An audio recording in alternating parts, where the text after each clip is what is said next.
Hello students, Callie Daniels here, and in this video we'll discuss the real number system, starting specifically with exponents, order of operations, and inequality.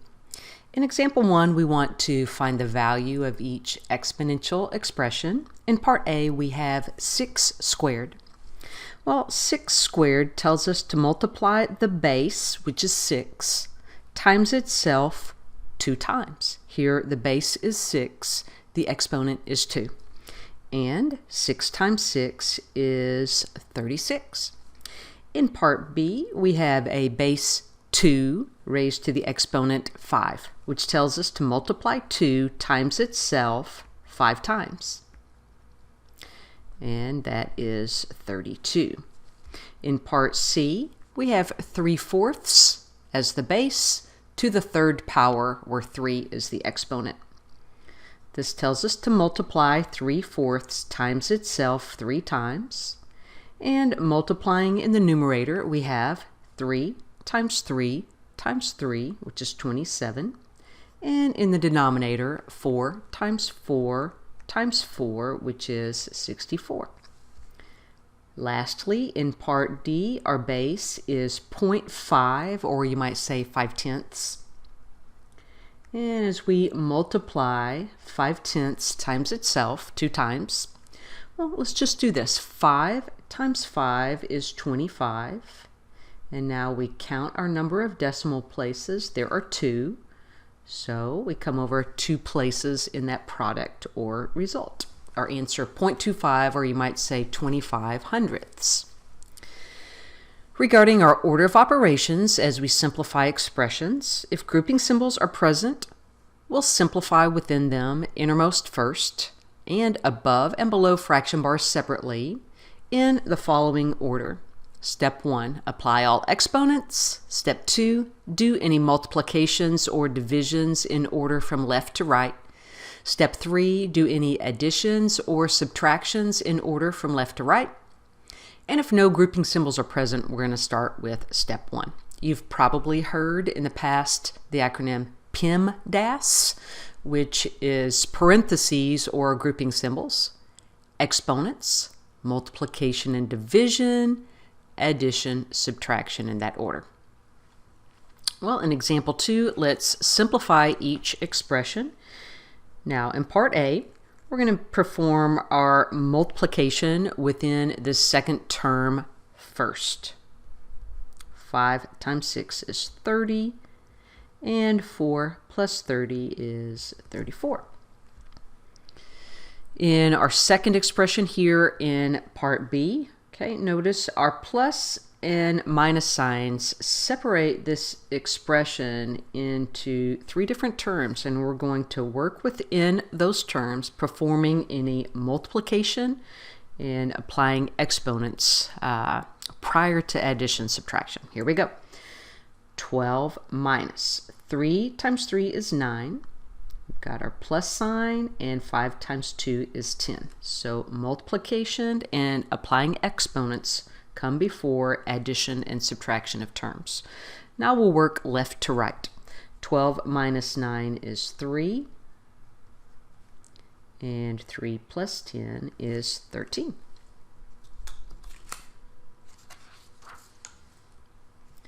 Continuing with part C. Well, let's take a look at this expression, and I'd like to identify our plus and minus signs, and just tell ourselves that those are going to come last, okay? As we look at this first term and perform multiplication and division left to right, 8 times 10 is 80. In our next step, we will divide that by 4. Carry down your minus sign. 2 to the 3rd power is 8. 2 times 2 is 4, times 2 is 8. Just bring down your plus symbol. And as we look at this last term and take care of our exponent first, 4 squared is 16. Continuing to perform our multiplication and division next, 80 divided by 4 is 20, minus 8, plus 3 times 16 is 48. And now we go to our addition, subtraction, left to right. 20 minus 8 is 12. And adding that to 48, we obtain an answer of 60. Part D. Notice we have a fraction bar here separating our numerator from denominator, and we consider this to be a grouping symbol. So we're going to perform what's in the numerator and denominator separately, then divide as the last step. As we look at the numerator, start in parentheses. 7 plus 8 is 15. As we consider the denominator, that multiplication comes before addition, doesn't it? So we write 1 plus 3 times 5, which is 15. Back to the numerator, 2 times 15 is 30. We'll add that to 2 in our next step. Denominator, 1 plus 15 is 16. This gives 32 divided by 16, and go ahead and perform that division. 16 divides into 32 evenly 2 times.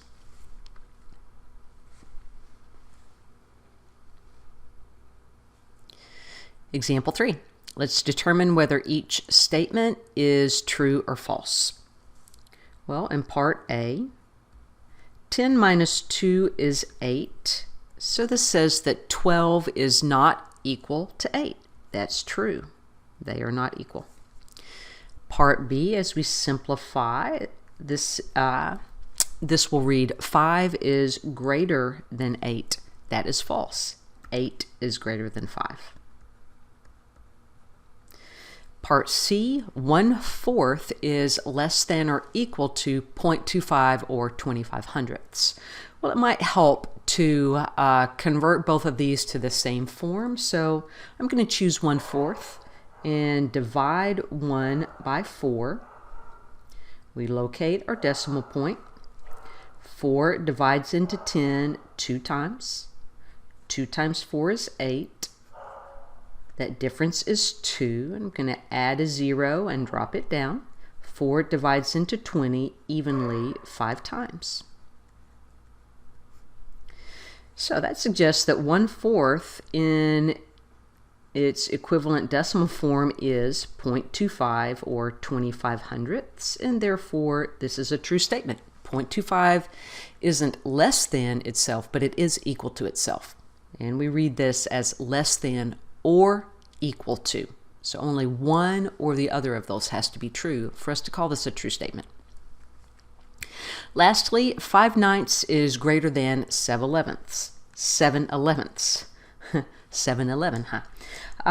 Let's go ahead here as well and convert each of these fractions to an equivalent form. So I'm going to convert the 9 and 11 both to a 99. If we multiply 5/9 by 11 over 11, which is 1, and we multiply 7/11 by 1 in the form of 9 over 9, multiplying straight across, we have 55/99. Is that greater than 63/99?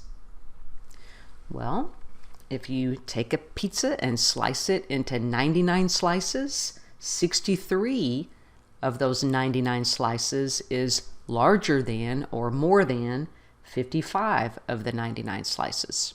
So this suggests that 55/99 is greater than 63/99, and that is false.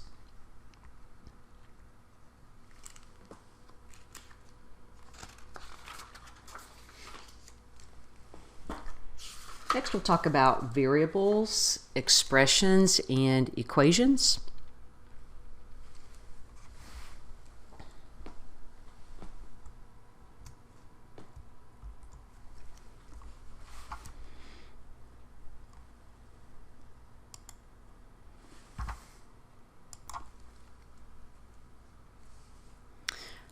A constant is a fixed, unchanging number like 5 or 3/4, maybe 8.5 or 10.8, while a variable is a symbol used to represent an unknown number We commonly use variables such as a or x, maybe y or z. An algebraic expression contains constants, variables, and math operations or math symbols. And we simplify expressions. Note that that word should be expressions. We simplify expressions such as x plus 5 or 2m minus 9 or 8p squared plus 6 times p minus 2. An equation is a statement that two algebraic expressions are equal, and we solve equations. An example of an equation is x minus 2 equal 5. Here, the solution of this equation must be 7 because 7 minus 2 is 5, isn't it? Okay, so here x must be the value 7. Anyway, we're going to stay focused for now on expressions. In example 1, we're going to find the value of the expression for x equal 5 and y equal negative 7. If x is equal to 5, let's replace x with 5 in our second term.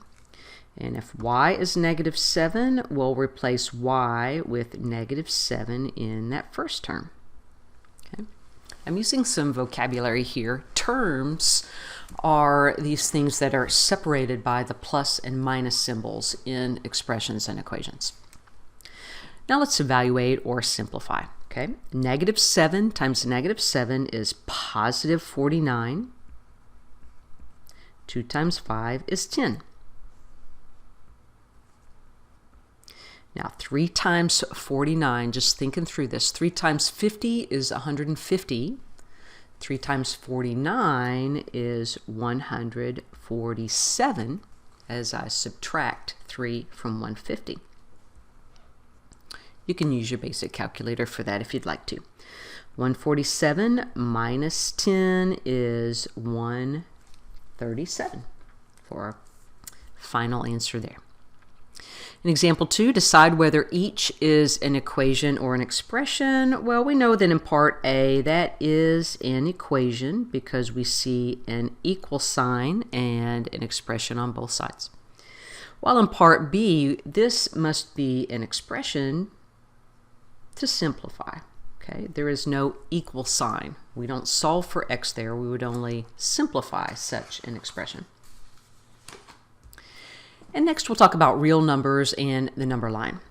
Our set of natural or counting numbers are the set 1, 2, 3, and so on. These ellipses indicate that this set continues in like fashion, adding a unit for each successive number. Whole numbers, 0, 1, 2, 3. So notice the difference between the natural numbers and the whole numbers is simply that the whole numbers contain 0 also. The integers contain the whole numbers along with those negative unit jumps. Okay, we have ellipses, then negative 3, negative 2, negative 1, 0, 1, 2, 3, and so on. Now here's where things get a little bit dicey. The rational numbers, okay, we read this as all x such that x is a quotient of two integers with denominator not equal to 0. So when you see the word rational, you can think fractional. Rational numbers are written as fractions. Examples, negative 1/4 or 4/9, 11/7, negative 3 and 2/5. Okay, that's a mixed number which we could write as an improper fraction. And then also in our set of rational numbers are these decimals that terminate or repeat. For example, negative 0.125, 1.5, or a 0.18 repeating, and that's what that bar over that indicates, 0.18, 18, 18, and so on. That 0.18 repeating in its fractional form is 18/99. You might check that out and divide 18 by 99. 1.5, that's 1.5, and we could write that in some proper form. And a 0.125, that's 125 thousandths as a fraction, along with the negative symbol, okay? Now, our set of irrational numbers, now we're going to jump to an entirely new set, no overlap with the rational numbers, okay? Irrational means not rational. So here we've got examples of numbers that cannot be written as fractions. Note that pi is 3.14159265, and this continues on, okay? Continuing on, not necessarily in like fashion because there are no repeats with pi, but this keeps going, never repeats, and never terminates. So as we look at example 1 here, list the numbers in the following set that belong to each set of numbers. The natural numbers, or counting numbers, that's just 13. The whole numbers are going to include 13 along with 0. The integers are going to include 0 and 13 along with the number -7. Rational numbers are going to include all of these integers, okay, along with any fractions or terminating or repeating decimals, okay? For example, -4/5, that's a rational or fractional number, isn't it? We can write -7 in there. You don't necessarily have to write these in order. I'm just choosing to. 0. 0.3 repeating in fractional form, that's 1/3, so that is a rational number, can be written as a fraction. Square root of 3, no. 2.7 terminates, that can be written as a fractional number. And let's include 13 as well, okay? Now as far as the irrational numbers, we're going to list everything that's not in our rational numbers list. For example, square root of 3 and pi. Real numbers, all of these. The real numbers contain all of the rational numbers and the irrational numbers. Example 2, we're going to graph numbers on a number line. Let's locate 0. I'm going to count to the right. 1, 2, 3, 4 units. I think that will suffice. And to the left, -1, -2, -3, and -4 units. Well, let's start with -3. And by graphing it, we're just going to place a dot at the location of -3 on this number line. Next number is 17/8. And I'm going to go ahead and divide 17 by 8. And think of that as 2 and 1/8. So if we locate 2 and we separate this distance between 2 and 3 into eighths,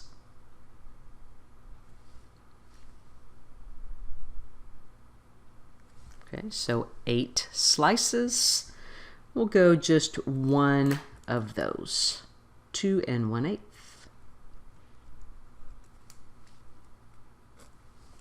-2.75, so between -2 and -3, if we separate that distance into 4 quarters, we're going to go 3 of those quarters, or locate -2.75. 1 and 1/2. If we look at this distance between 1 and 2, separate it into halves. Here's our 1 1/2. Lastly, -3/4. So if we separate this distance between 0 and -1 into quarters or fourths, and look at 3 of those to the left of 0. There's our negative 3/4 as we've graphed these numbers on a number line. Next, we'll talk about absolute value. Absolute value is distance from 0 on the number line. So the absolute value of 5 is 5, and the absolute value of negative 5 is 5 as well, because as you look at a number line and locate 5 and negative 5, they are each 5 units from 0, aren't they? And we measure that distance as a positive number. Now in part C, don't be fooled here. The absolute value of negative 4/5 is 4/5, but then we've got to carry this negative sign down. So do not look at this and say 2 negatives make a positive. Okay, let's use our order of operations and do what's in our grouping symbol first. Absolute value, then change the sign. Similarly in part D, 9 minus 4 is 5. The absolute value of 5 is 5. Now change the sign. Okay, answer there, negative 5. And our last example here for this video, example 4, decide whether each statement is true or false. Is negative 8 greater than negative 2? And this gets a little bit tricky when we talk about our negative symbols, our negative numbers. Here's negative 8 on the number line, negative 2 on the number line. Negative 2 is greater than negative 8 because it sits to the right of negative 8 on the number line. Therefore, part A is false. Is negative 6 less than or equal to 3? The opposite of negative 3 is 3, isn't it? Well, as we think about a number line, negative 6 sits to the left of 0, while 3 sits to the right of 0, so this would be true. And part C, let's simplify here. 13 minus 8 is 5, and we're going to take the absolute value of that. Is that greater than the absolute value of negative 5? Okay, the absolute value of 5 is 5. The absolute value of negative 5 is 5. So our real question here is 5 greater than or equal to 5? And that's true. This is an or kind of problem. 5 is equal to 5. It's not both greater than and equal to 5, but it is greater than or equal to 5. Only one of those cases has to be true for us to say that this is true. All right, students, thank you for hanging with me with those as we review the real number system.